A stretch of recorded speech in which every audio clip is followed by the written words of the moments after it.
Actually, originally, Hold on, we're live. Okay, so in any case, we'll continue this conversation after Mishnah. Yeah. Right? We had to make time for study. Hopefully everyone picked up a copy of the packet. We are still in chapter 5, Mishnah 7. 5? Chapter 5, Mishnah 7, because we just finished. Yeah, we just finished the 4 rules. Yeah. Make me doubt myself. It's not fair to do to an old man.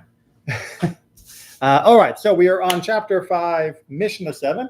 Hopefully we'll finish chapter 5 today because I've got chapter 6 ready to go if we are able to get there. And chapter 6 is going to be a lot of fun because by the time we get to chapter 6, we get to deal with the issue of ta'ut, the issue of a mistake, of a erroneous transaction when there's actually been a mistaken purchase. So hopefully we'll get there, but first we have to take care of these other types of how do you know someone has really bought something in the first place. Good. So, Aaron, if you wouldn't mind kicking us off. Yes. If a man sold produce to his fellow and the buyer drew it towards him, but did not measure it, the buyer has acquired the produce. If the seller has measured it, but the buyer did not draw it towards him, he has not acquired the produce.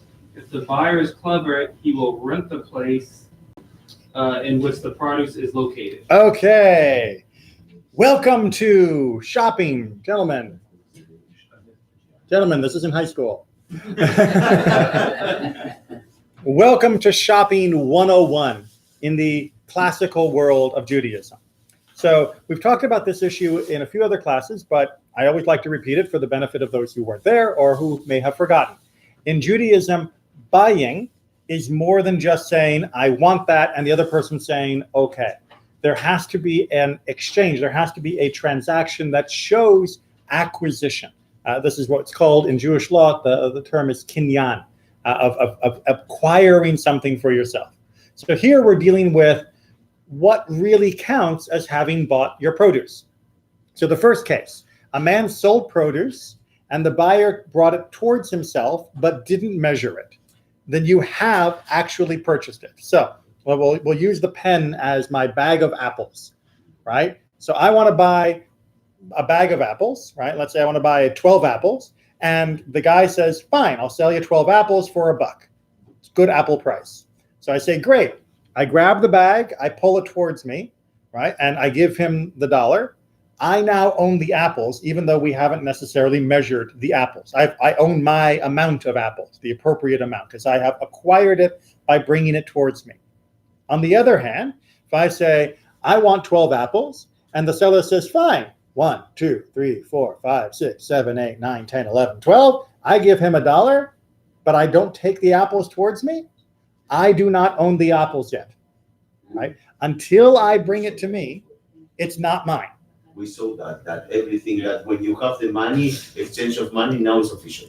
Right. So in this case, I have to take hold of the produce. And this is especially important, not when we're dealing with bags of apples, but when we're dealing with barrels of apples, right? Because that's what's talking about here, because there is the lifting of something for purchase.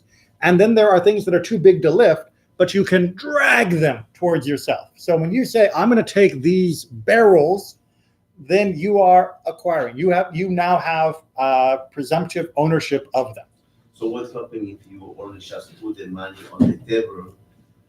So you already pay, he catch, but you don't draw the thing. Suddenly you say, you know what? I'm changing my mind. Or you know what? Oh, look at this. Something not good here. Do you already honor it because he already received the money? Okay. So the term you just used, do you honor it, is different than do you own it, right? So Jewish law draws a distinction between what should you do and what are you legally obligated to do. Legally obligated, there is no obligation until you take possession of it. So let's take your version, right? So I'm in the alley and I'm buying bags of wheat. And I give the guy $100 for the wheat because, it's selling the wheat in the alley. It's a big thing. I give $100 to the guy for the wheat in the alley. And then I say, you know what? Actually, I don't want to buy the wheat. right? He has to give me my money back, right? And if I give him $100 for the bags of wheat and he says, great, he shakes hands with me, we're all good. And then he says, you know what? I want 150. And I say, no, I'm not going to give you 150. He says, fine, take your money back. That's also legal. However, both of those cases are immoral. Judaism says you shouldn't behave like that. If you end up in court, the court will back you up. But that is not the way to do business. Your word should be your bond. If you say, I'm going to buy it, then you should buy it. Even if you haven't taken possession, you should follow through. But if you don't, he can't take you to court. Yeah, but bottom line is by law, not by word, and be avenged. Spoken like an American. The good Anglo-Saxon Adam Smith capitalism idea. And actually, it's not even fair to drag Adam Smith into this because Adam Smith believed very differently than how people portray him, right? Because that's not true if you live in a community where your reputation matters, right? If you have the reputation of someone who constantly goes back on a deal, even if the law is with you, no one wants to do business with you, or no one's going to give you a good deal. They're going to deal hard and nasty with you because they know you're that kind of person. Which is why the second part, if the buyer was clever, is such a very interesting phrase. What it's basically saying is, if I go to your house or your yard, right, and I want to buy some apples from you, before I buy the apples, I make a deal to rent the ground under the apples so that when I say I buy them and give you the money, my ground takes possession, right? If it's on my property, then when I give you the money, I own it. I don't have to lift it up or move it if it's on my property when I pay you. If you come to my house, you put a barrel of apples on my property, I give you $10 for it, I own it. My property has acquired for me, right? My dirt did the kinyan. It's grabbing a hold of the apples on my behalf. So if I go to your yard and I rent the dirt and then I give you the money, I have it now quick because I don't have to pull it towards me. The dirt has owned it for me. That's why they say clever, because you're trying to avoid the cheats who are going to say, well, actually 10% more. No, actually come back next week. No. Yeah, but what happens if it's in a public sphere? That you cannot do that. Then if it's in public, then you should move to a place where you can. The whole idea here is that the rabbis understood the law says until you have acquired it physically, it's not really yours, and both parties could cancel the deal. But that's not the way you should behave. But some people do behave that way, so you should protect yourself by trying to set up an arrangement where it can't be backed out of, because once the deal is done, it happens automatically. But you're right, there are certain places where that's not an option. And then you have to trust that the person is going to be a fair dealer. And if they're not, the community has to punish that person socially because they can't punish them legally. But if it's outside of the community and visitor that doesn't care, because it was very hard for a visitor to get that kind of position. There's other discussions in the Talmud about people who come from outside the community trying to get a space to sell and facing opposition from the locals, because people are like, well, who is this person? Can we trust this person? Is this person good for the community? Are they not? Should we let them in? It was a very guarded system because your reputation mattered so much. And they didn't just welcome every stranger in. The idea of globalism would be a little surprising to them because they wanted to know the people they were dealing with, because your reputation was very, very important. The renting the ground thing, was that usually done when people were far away and they wanted to, buy, like if you had your orchids, 2 miles down and we made a deal, I would say, and I'd get rent the ground too for a day just so we would be buying now? Or was it just so you couldn't renege, 5 minutes later? Yes, meaning both of those cases, if I was dealing with Mr. Shady and I thought you were the kind of guy who I'd make a deal with you and then you were going to change it the next second, then I would do this. On the other hand, if I just wanted to get it and it was 10 miles down the road, it might be agreeable to both you, the seller, and me, the buyer, to do it. because you, the seller, you want me to take possession immediately, so it's no longer your property.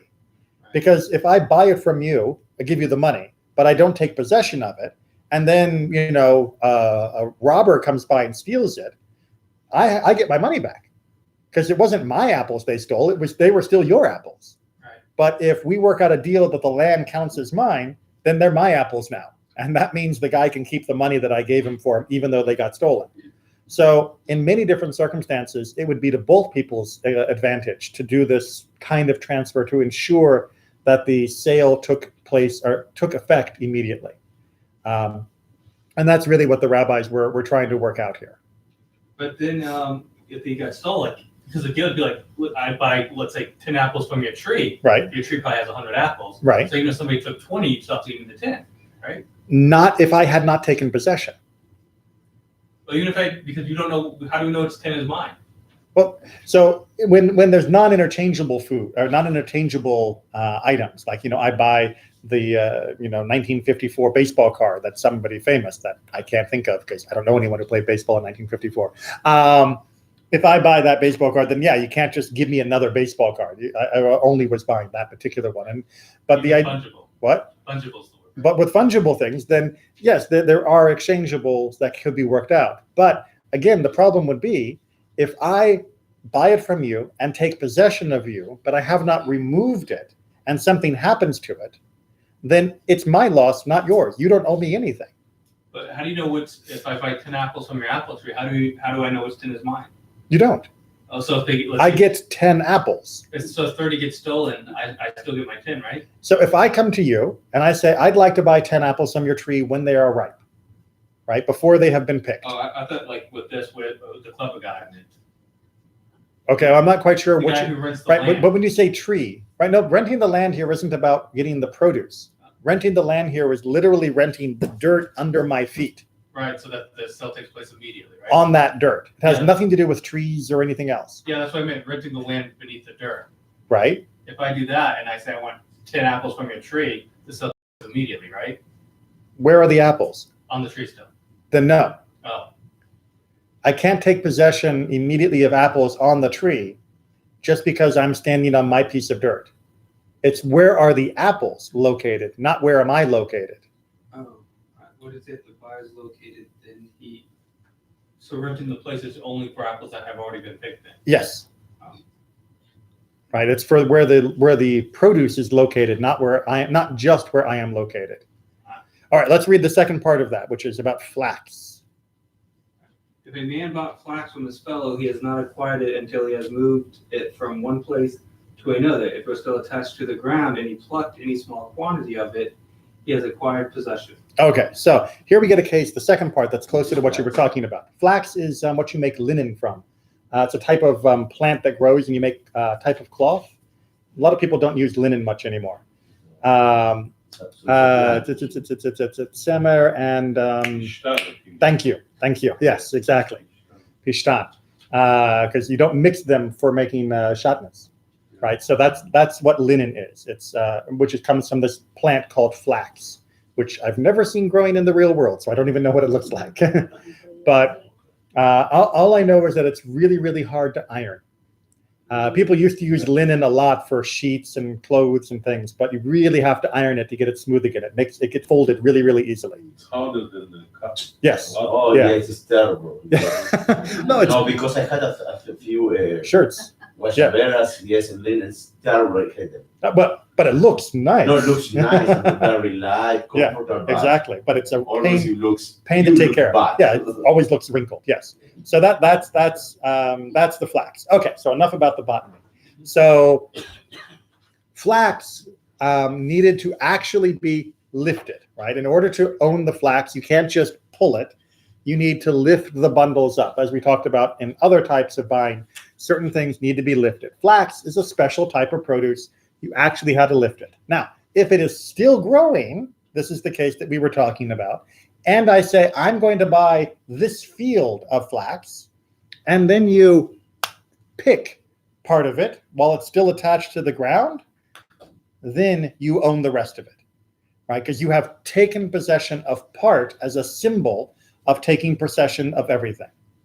So that does work for the produce that's still growing. So if you really wanted to buy the apples of the tree, and then you made a deal with the person and said, I'm going to take 10 of those apples and I'm going to give you the money. We shake hands on it. I go over and I pluck an apple. Then those other apples are going to be mine. What about if you're renting the field? If I'm renting the field, I mean, like in part one of in the ratio, that doesn't actually matter in that particular case. Once I take possession by plucking, Right. then I have taken possession of the whole purchase by taking possession of part of the purchase. Make sense? Yeah, but if you're renting it, you get the whole field too, then, right? If that was part of the deal. I don't get to get the whole field just because I was renting the dirt to make the deal on. We'd have to actually sell and barter, discuss the field. Yeah. All right. 5-8? Sure. 1954, why not? Lou Gehrig, was he playing in the 50s? Was he earlier, later? Yeah. Oh, wait, Lou Gehrig says he's 30s, I think. Was that early? Yeah. Wow. All right, see, that's how much I know about baseball. It's the one with the stick. Onward. Much more either. Yeah, Anyway, it wasn't the one in the Super Bowl. one name I remember that very much. Anyway, okay. If a man sold wine or fell, and its value rose or fell, if the price rose or fell before the measure was filled up, it belongs to the seller, and he may refuse to sell except at the higher price. But if the price rose or fell after the measure was filled up, it belongs to the buyer, and he may refuse to buy except at the lower price. Okay. So here, I've got my wine barrel, right? And some guy comes up and he's got his bottle, his jug, and he says, "I'd want a gallon of wine. I want 3 liters of wine because it's a good day." And the guy says, "Fine," and he takes the measuring cup, right? Not the buyer's jug, but his own special thing that says 1 liter, and he goes over to the wine and he goes 1, right? Once that's been filled up, then he has then he cannot go back on the deal. But if while he's the seller, right? But if he goes over and before he gets to it, suddenly the newsboy goes, "There's a huge run on wine. The king is coming to town. He wants to buy all the wine in the town." Then he can go, "Yeah, no, I'm not going to sell to you. I'm going to sell to the king because the king's going to pay me more." And vice versa. If right before you get in, suddenly they say, "More wine has just come in. The wine pipeline has been opened, and now there is wine everywhere. Wine is so cheap now." Also, the buyer can say, "Whoa, whoa, whoa." Right? But once the measure has been filled, you're locked in. Right? Once you've actually drawn the product and gotten it ready for that handoff, then that is considered to now be owned. And the Chiddush novelty here is that even in that medium step, right? I own it in my barrel, you own it in your jug. In the measuring step, it also becomes locked at the price that you are dealing with. Does that make sense? Is this filled up? Does that mean filled up means corking? No. It means you have actually filled up the measure that is for sale. So if it's not filled, then if it's like halfway, you can still cancel. It's once it's actually been measured, then it's done. Makes sense? Yes. Okay. Middlemen. If there was a middleman, the jar broke, it's put into the loss. Okay. This is why you get to have a little profit if you are the middleman, right? Because you have risk. So imagine it's not just me, but it's the wine merchant, the transporter, and the customer. And the customer pays the wine merchant and says, "I want 5 barrels of wine." And me, the transporter, I go and I collect the 5 barrels of wine to take it to the customer. And while I'm going, the horse jumps, the wine crashes, and it spills everywhere. Who has to pay for the lost wine? Me, the transporter, right? Me, the middleman. Because it's my responsibility to get it there safely. That's why you need insurance. That's why you have insurance, or that's why you charge for it, not just for your time, but also to cover the breakage that happens. Exactly. So you always have to build in a little bit of breakage cost, especially in the days before there was insurance. All right. Part 3. After emptying. After emptying the measure, the seller must let 3 more drops drip to the buyer. If you then, I'm sorry, it's poetic, but if you then turn the measure over and drain it off, what flows out belongs to the seller. Okay, so let's make sure we get the general rule before we get to Rabbi Yehuda's special case. What he's basically saying is, if I have my measuring cup and you have your jug and I pour it in and it goes drip, drip, drip, I'm done. And if there's still a little bit left in my measuring cup, that belongs to me, the seller. Right? I can keep that. Now, you would say, but wait a minute. I said I wanted a liter. The measuring cup is a liter. If there's anything left in that, then what's in my jug isn't a liter. Right? That's the argument. Well, yes, but how long do I have to sit there like this, going drip, drip, drip, hoping for the last little bit to come out? So what's the limit? 3 drips. You have to empty it enough that it's only dripping. And once it starts dripping, you just have to wait for 3 drops. And then if you tilt it up, if some of the stuff that's all on the edges begins to come back down to the bottom, and now there's a tiny little bit at the bottom, I don't have to then do it again and do it again. I'm done, right? That's enough. Now, if I go and I don't let it finish, and right, it has to be dripping. It has to be enough that I have to have emptied it enough that it's down to a drip, not a pour. Once it's past the pour and only dripping, but I only have to wait 3 drips. Right, this is to be fair to the seller and to the buyer. It's fair to the seller for the seller's time and for the seller's just sanity. And it's fair to the buyer because he does get nearly absolutely the full measure, but we're not going to quibble about drips. Make sense? Yeah. All right. And then Rabbi Yehuda adds, Rabbi Yehuda said, only on the eve of the Sabbath is it dark, as he said. Right. So the idea here is that the special waiting for the drips is only something that we force when it is in force as it is approaching Shabbat.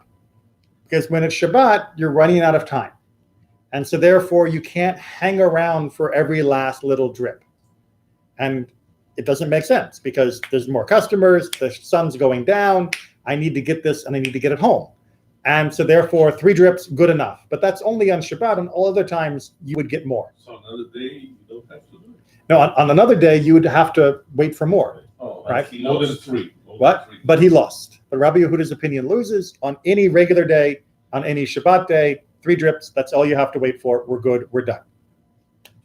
Rabbi Yehuda said you don't have to wait for any, right? He says you don't have to wait on normal days. Oh. But on Shabbat, you have to wait. Sorry, on Shabbat, backwards. He said on regular days, you have to wait. But on Shabbat, you only have to wait for 3 because that's all the time I have to give you because it's about to be dark. Yeah. So what is the argument against him? He lost. You mean because it is a question of, as we'll see, is it the next one? So it looks like No. Rabbi Yehuda was making the rule the exception. Yes, exactly right. Right. So as we're going to see, the question of how much effort does it take to keep your measuring cup clean is kind of a real issue. And so we're not talking about titanium, aluminum measuring cups that are all perfect and sloped on and angles on the inside. There are going to be pits and holes and residue and other things.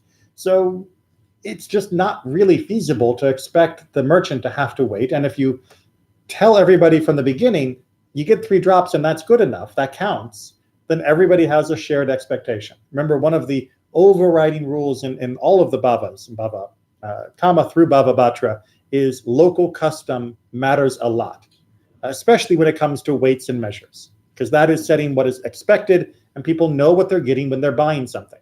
Remember, that is a big part of what chapter excuse me, what chapter 5 is about, is that when you buy something, you should know what you're getting. And this part of Mishnah in Mishnah 6 of chapter 5 is trying, Mishnah 8 of chapter 5 is trying to tell us that what you're getting is the measure cup with 3 drops out. And everybody knows, everybody agrees, we're good. We're good? We're good. We got all the drops out. Okay. Yeah, maybe more than 3 for this. Mishnah, you can squeeze every drop. Chapter 5, Mishnah 9. If a man sends his child to a shopkeeper with a onion, and in his hand, and he measures him. Sorry, that's a type of coin. It's money. Oh, okay. And in his hands, and he measures him out, and is Isars. Isar, a coin worth half a worth of oil, and gave him an Isar in change, and the child broke the flakes and lost the Isar. The shopkeeper is liable. Okay, pause there. So here's what we got. All right, I think we're going to do a drawing for this one. All right, that's the shopkeeper. And then, right, we've got a kid. And the kid is going, and he's going to give him, we're just going to use American money because it's easier to keep track of. He gives him $1. And he gives him back 50 cents. well, first of all, a jug of oil that's worth 50 cents. And he gives him the change of 50 cents, right? The actual money, 2 quarters. So he's given him the right purchase. He's given him the right change. But then the kid, he's a kid. And the oil drops and it breaks. The shopkeeper, But when he On the way received, on the way home, or on the way home after anytime finishing the before stage? it gets back home, Okay. then the shopkeeper, the kid could come back, or the father or the mother could come back and say, hey, my kid broke it on the way home. It's a problem with the father because of the kid. Okay, so this is going to be the machloket. This is going to be the argument. Read ahead. But the basic halacha, before we get into any details, the basic halacha is that the shopkeeper is responsible, because it is the shopkeeper's duty to make sure the product arrives safely with the home. The assumption would no. So hold on. So this is the way the Gemara is thinking, right? Because when the Gemara talks about this in the commentators, they say, look, if the father had known that the shopkeeper would be so stupid as to send it with the kid, then he wouldn't have had the kid go do it. Instead, the father thought that the man would expect the kid as to be the messenger, and then the shopkeeper would send a proper adult delivery man to bring it home. That the father didn't expect the kid to bring it home. I can say exactly the inverse argument. I can say never could think that the father is so stupid to send a little child that cannot control himself with money to buy oil when it's accident happen because he's a children or he's a child. Right. So too bad, next time send you or your wife or someone older to buy. Exactly the same argument. But there is one big question here. Yeah. Who takes possession?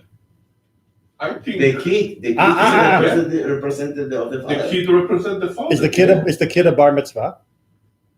Is the kid old enough to do kinyan? Is the kid old enough to acquire and If he own said anything? Money, he said money because he's old enough to do kinyan, because send him money. So If everything went smooth and nicely, he could do this. Successfully. I have a trained monkey. Yeah. I send the monkey to the shop. It's important.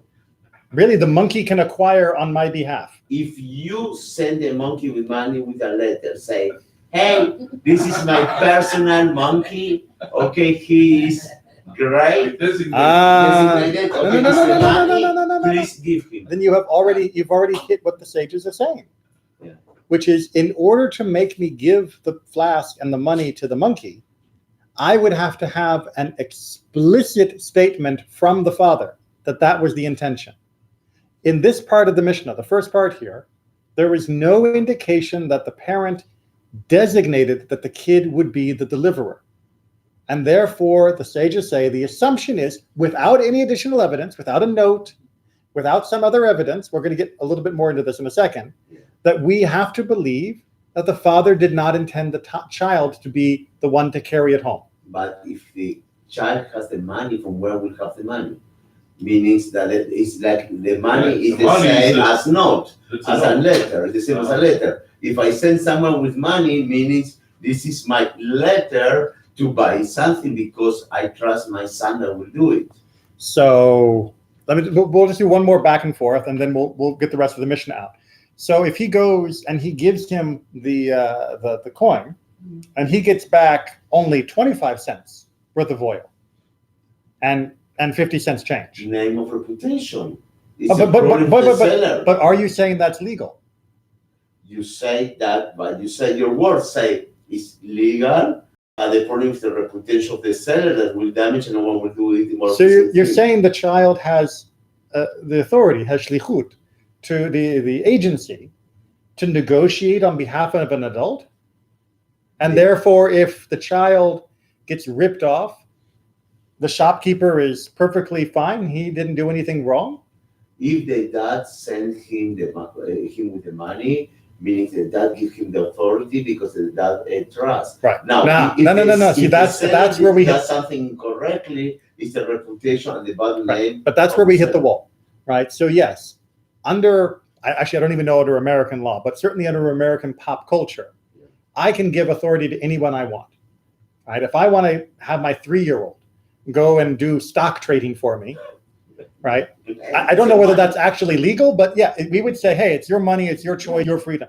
Judaism puts limits on who can be your agent, right? You cannot send a minor as your agent. The reason why, pointing to the sanctuary, why we invite a bar mitzvah up to the bima to do the barhu and the service and to do an aliyah at the age of that time is because they are now old enough to be an agent of the community, to be shlichim of the community, to be shlichei tzibur. So they have to reach a certain age. If I wanted to put a 5-year-old who knew all of the service up on the bima and have them do marhuet, right, and have them lead the service, they can read the Torah. They can read the Torah, but they cannot be an agent of the community. They cannot actually say the bracha for me to say amen to. That is the distinction. And Judaism says, I don't care how smart they are, I don't care how much of your trust they have. If they're not old enough, they don't get that ability. Right, this is where we get to that wonderful difference between classical Judaism and the modern world. Oftentimes they fit together very, very nicely. But many, many times classical Judaism says, I don't care what you want. This is what we're going to do. And you can say, oh no, but I trust him. And classical Judaism says, I don't care what you trust. The child is still a child. And as long as they're a child, you're responsible. Now, maybe you can help me with American law. If I tell my kid, I want you to go and, let's do the other example, right? My kid's out playing baseball. And I tell my kid, while you're playing baseball, you're responsible for any damages you make. And the kid knocks the ball and it goes through someone's window. Who's the court going to come after? Father. Yeah, the parents. I can't say, hey, I said the kid was responsible. So if you have a problem with what the kid did, you have to go to the kid. You take the kid to court. Yeah, I want to say a kid can be an agent, not because I'm a lawyer, but just because I see 15-year-old cashiers at Winn-Dixie or 16-year-old cashiers. So they're obviously agents of Winn-Dixie. Within that respect, yes. But if they were to, would they personally be responsible for damages they did? Or would either Winn-Dixie or their family be responsible? If that kid who's the cashier picks up a rock and throws it through the window of the Winn-Dixie, does the kid have to pay or does the kid's parents have to pay? I don't know. And now I would imagine that they might have some special form that you have to sign, but my guess is that if it's just default, parents are responsible for the damages of their children. Until they're 18, exactly. If my kid decides to go out and burn down a building, So I'm the one paying. What happens legally when you have a 16, 17 years old driving Mhm. and make an accident, and the other one person died? Right? who go to court or who go to jail? The dad or the son? In terms of the damages, I believe it's going to be the family that's responsible and the insurance company for the damages. If there is a criminal negligence, then the child might be tried as an adult, or they might be given, special juvenile adjudication. So now you have there and contrary argument and a child that you are treating him as an adult. But there's a difference between punishment and compensation. I was gonna say, I think if the kid messes up and let's say poisons the food accidentally, Right. I think Winn-Dixie would be liable under the agency theory. Mm-hmm. Okay, so that's enough wondering about American law, because that's not my forte. But let's go ahead and see how Rabbi Yehuda and the sages argue about this. Rabbi Judah declares him exempt since the father sent a child for this purpose. All right, so Natan, you have an ally, right? So Rabbi Yehuda says, your buddy Rabbi Yehuda, right? He was called Hanasi. He was the prince, So his opinion is. This is Rabbi Yehuda Nasi, because Yeah. usually it's the Rebbe. They say Rebbe or the Rab when they say Yehuda Nasi. You know what? You might be right. I have to double check that. Yeah, should You might be that- right. it's a- Usually it's just Rabbi, yeah. The disciple, the The- student of yeah. the second generation of him. I think you're right. So anyway, the Rabbi Yehuda, your buddy, is saying, look, if the father didn't want the kid to carry it, the father wouldn't have sent the kid. So it's implied in the child's activity that he was okay with the kid taking it. Therefore, the kid took possession. Therefore, it broke. Therefore, it's the family's responsibility, not the shopkeeper.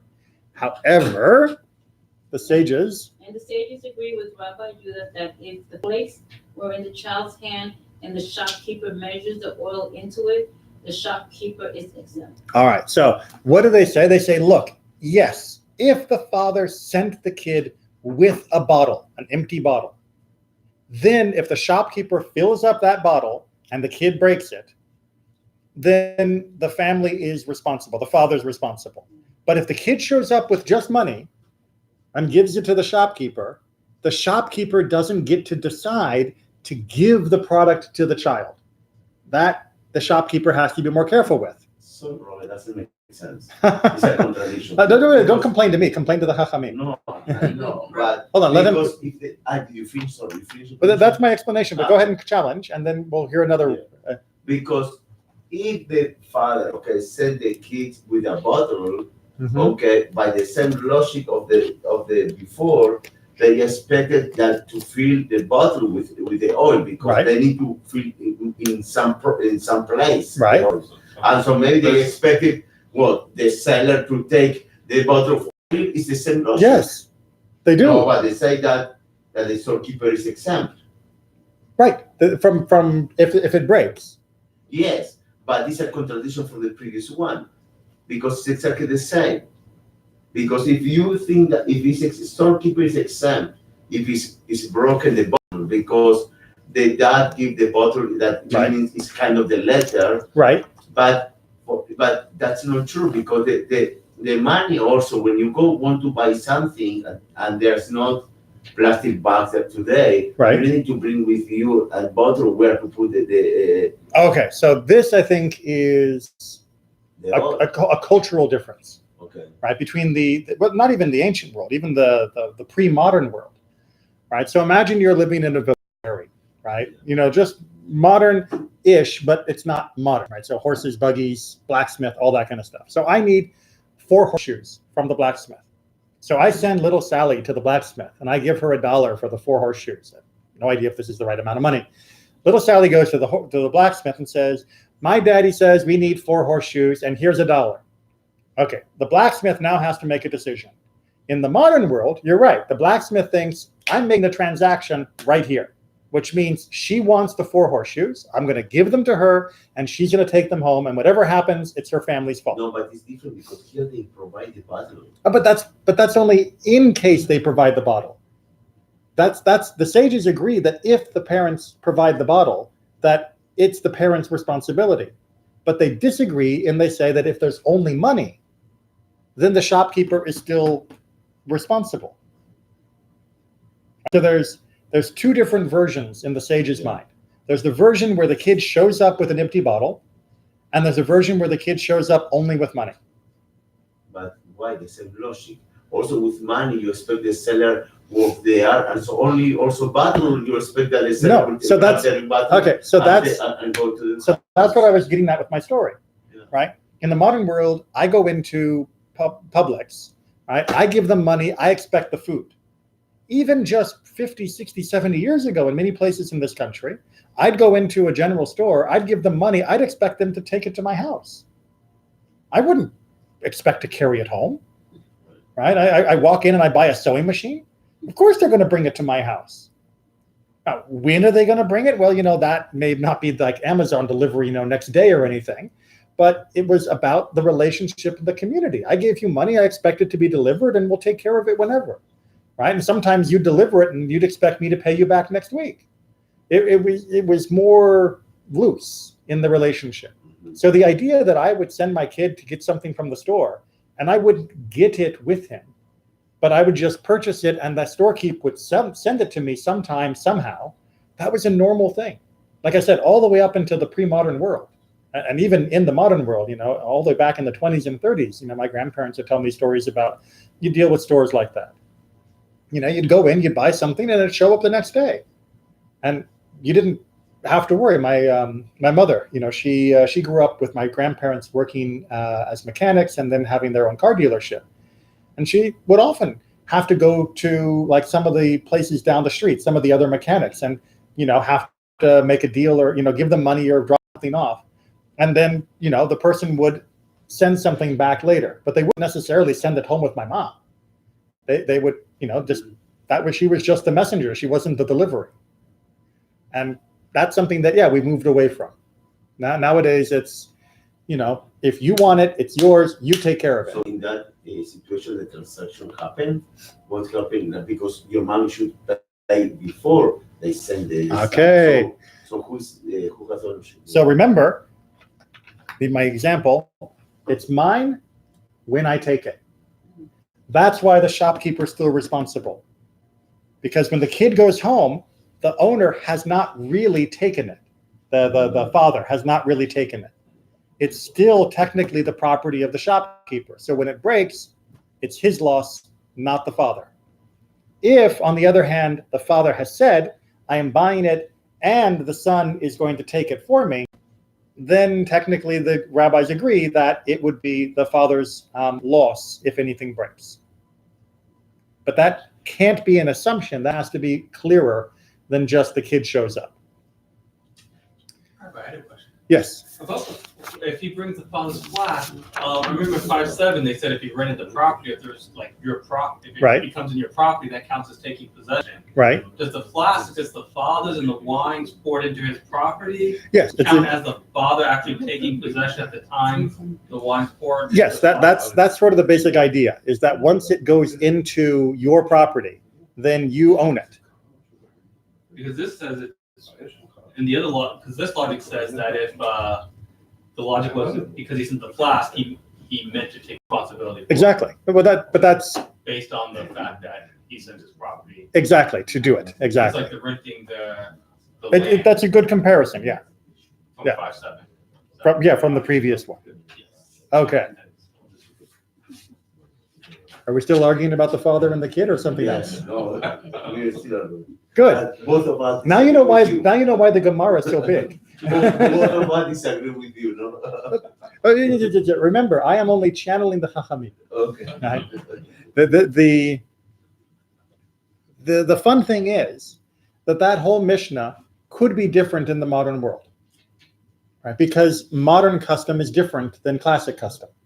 And so if in our custom, if a kid goes into a store, I expect the kid to leave with the product, right? That is normal. No one goes to a store and gives money and walks out empty-handed. If that is the modern normal behavior, then indeed, the kid's going to walk out with the product and it's going to belong to my family rather than to the store owner, even if the kid drops it in the gutter outside, because that is the new assumption. That is the new expectation. But in their world, that wasn't the expectation. You couldn't assume that. The problem we have with your explanation Thank you. is the bottle of wine. Because for us, It was oil, not wine. Oh, because sorry, we are, Yeah, you were upgrading it to. Yes, because the same way that if he came with the money Mhm. and you expected The child. the child, Right. and you expected the shopkeeper will carry with him to the parent Or send with the delivery. the oil, Yeah. or send Yeah. someone to the oil Right. because doesn't trust him. So the same idea with the bottle. If the kids come with a bottle, okay, and you fill the bottle, so also you expect the shopkeeper also take the bottle to the house. No, because So that's what we see. Right. So that's a good question. But the question you have to ask is who decided to trust the child with the bottle? In the first case, where the kid shows up with only money, then the shopkeeper decides to trust the child with the bottle. In the second case, where the kid shows up with the bottle and the money, then the father decided to trust the child with the bottle. The bottle is like the proof. Exactly. The bottle is the proof. So it's a really good question. And, I want to make sure we got this clear, that it isn't just the rabbis only going by convention and just, well, that's what we think. It's who's making the decision in the chain of this event. Right. And the risk. Yeah. Who's assuming the risk for this child? Okay. I really want to try and get through chapter 5. Now, yes. Okay, good. Now you're on my side. I mean, on the side of the Chachamim. Okay, chapter 5:10. I believe Yerach, you're up. 9 or 10. Didn't we just finish 9? 5:10. Yeah, we just finished 9, so we're on 5:10. The wholesaler must clean out his measures once every 30 days, and the householder once every 12 months. Rabban Shimon ben Gamliel says the rule is just the opposite. The shopkeeper must clean out his measure twice in the week, and polish his weights once a week, and clean out his scales after every weighing. All right, so the Torah is very, very clear that you have to have honest weights and measures, right? You have to have your scales be honest, and the measures are the things that you use for scooping out or for pouring into when you're buying and selling. And those have to be honest. But there's a problem. And the problem is, I'm going to just use the example of a sort of measuring cup, right? That's my measuring cup, and that is 1 liter. What happens when I use it? Some of the liquid stays. Exactly. But more importantly, it doesn't just stay. What happens overnight? Hardens. It dries out. It becomes crusty, right? It fills up a little bit of the corners and the crevices and all of that. So it's not literal. What? With insects. Well, maybe, yeah. So it's not a literal. Well, let's make sure. No soap, okay? Right? Living back then, there's a reason people got sick and died. Yeah. Right? It was not hygiene central. So yeah, they've got this extra residue that is building up on the insides. Now, how often do you have to clean this in order to still say this is a 1 liter cup? That's the argument. And the argument is around, well, how often do you use it? Right? So a wholesaler, he is selling all the time, right? That's what a wholesaler does. That is the main seller of the main quantities of produce to, all of the other merchants that are going to be out there, right? So I sell 5,000 liters of wine a month, and then to like 100 different people, and then they have their shops and they sell the wine to the actual customers. I'm the wholesaler. For them, every 30 days, they have to clean it out, right? Because it's constantly being built up. You have to make sure that you are cleaning this out over and over and over. And the householder, the guy who's actually buying the wine at the very bottom of the scale, every 12 months is fine because he's not buying 5,000 liters a month. He's buying, 2 liters a month? I mean, maybe 3. How much wine are you drinking? So less is building up, and therefore less of it is a problem. Now, Rabban Shimon ben Gamliel argues about this, that it should be the hefech, should be the opposite. What's his logic? His logic is The wholesaler doesn't have time for it to get crusty, Mm. but the homeowner does, right? Because the guy who's buying and selling every day, he's boom, boom, boom, boom. When does it ever build up? It's always being emptied, and probably being wiped out every now and then. Maybe it's not like a real good clean, but he's using it. It always stays fresh, and that keeps it clean-ish. But also the time is much is faster. Like the other one was 30 days and a year. Here we are talking about twice a week. Oh, we're not to the shopkeeper yet. We're only on the first part. Oh, okay. Right? Rabban Shimon ben Gamliel is talking Oh, just about the Resha, the first part. And the householder, of course, I'm only using it once, and then I don't use it again for 2 months. So that gives it a lot of time for it to build up. So his logic is pretty good. He loses, but his logic is pretty good. Because it is the wholesaler that is doing more, and therefore the chance for error and the chance for not exactly fraud, but mistaken purchases is higher. Right? If you do a greater volume of business, you have to be more careful. Right? Because the chance, the opportunity for you to make mistakes, the opportunity for you to overcharge is too frequent. Whereas for the rest of us, how often is this really going to be an issue? And that's normal for a lot of things in our lives. It's the person who does it the most that has to be watched the most carefully. What? Well, that's a different issue, and the rabbis do have a lot to say about how we watch our leaders and what counts as corruption. But that's not quite here. This is regular folk corruption. And this is, I should point out, it's accidental corruption that they're dealing with here. It's not about people who are doing things on purpose. If you are purposely filling up the bottom so that it's now just, 0.9 liters, that's corrupt. If you do that on purpose, then you are absolutely violating the Torah. You can be fined and punished and all sorts of other types of things, not to mention what God thinks of you. But if it's just accidental, that's different. But accidents can still happen, which is why you have to try to prevent them. Now, the shopkeeper, that's the middleman. Right? The shopkeeper is the one who is getting it from the wholesaler and who is selling it to the householder. And he has to clean them out twice a week. Right, because he is on the front line of corruption, and he deals usually in smaller measures. Right, the wholesaler, he is selling 5,000 liters. The shopkeeper, he's dealing with smaller measures, and therefore those small measures, a percent here and there makes a bigger difference from a small amount. Right, as everybody knows, if I have $1,000 and I lose $1, it's not such a big deal. If I have $10 and I lose $1, it hurts.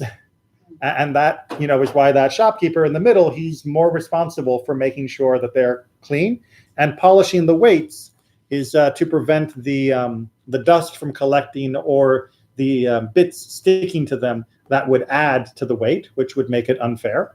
Because you'd say you want to buy a pound of apples, and okay, fine, this is a pound, but that pound weight now has more on it. So it's not a real pound anymore. It's a pound plus, which means I'm not really getting a pound worth of apples. And then also the scales, things can get stuck. Every day I've got to clean that out to make sure that the amount I'm selling you that you get to take home doesn't count part that's stuck to it. Right? The bits that you're not going to get to take home because it's just crud. Make sense? All right. 511. Let's just bang it out. Said Rabbi Shimon ben Gamliel, when it is so, with liquid but with dry, he need not. Right. The idea again that dry doesn't stick as much as anything that's wet. The wet things are what's going to add up and build this extra scum. And he must overweigh for him and Tefa. A handbreadth. Right. So what it means by letting them sink down a handbreadth to the buyer advantages means that you have to err towards the shopkeeper. This is the kind of scale where, it's like a little arrow, and you have to let it go past the point that would be the right amount in the favor of the buyer. Against the buyer. In favor of the buyer. In favor of the buyer. And the idea here is that you want to make sure that you're being honest. And since you can't be 100% sure, especially in the old days, that your 1 kilo was really 1 kilo and not a mistaken kilo, you had to add a little extra to make sure. It's like the baker's dozen. So this is also I forgot the word. Oh my God.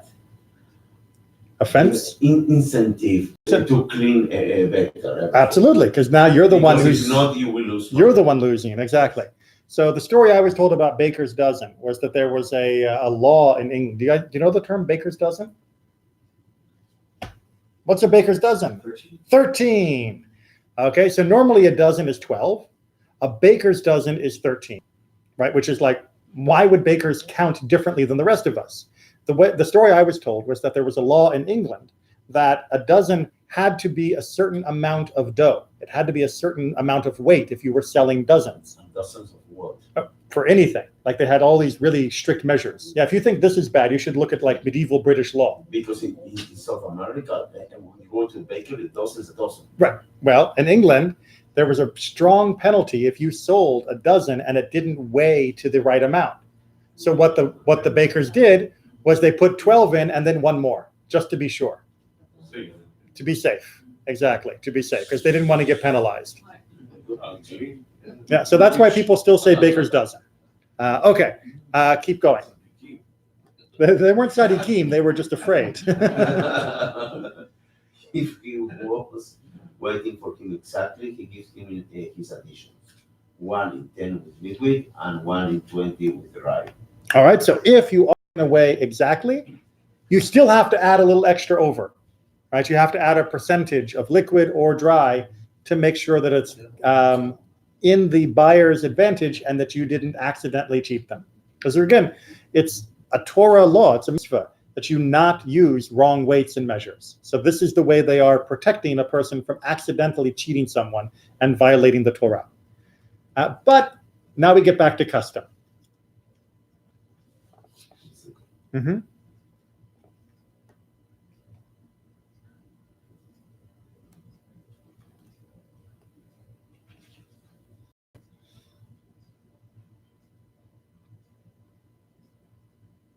I have a question. Yes.